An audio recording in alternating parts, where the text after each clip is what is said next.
Marami po ngayon milagro sa demonyo. Paano nyo malalaman? Ang kasamang aral, hindi katwiran. Mali ang aral. Yun po yun, mga kapatid. Pag ang nangangaral na gumagawa ng milagro, ang aral ay mali, sa demonyo yung milagro.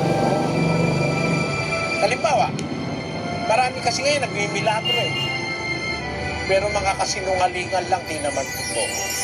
24:24 ng Mateo. Pakinggan niyo.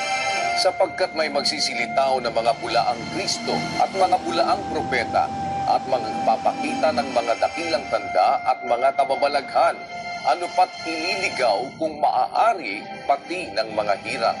Ayun, yun po ang pagkakakilanlan mo, kapatid.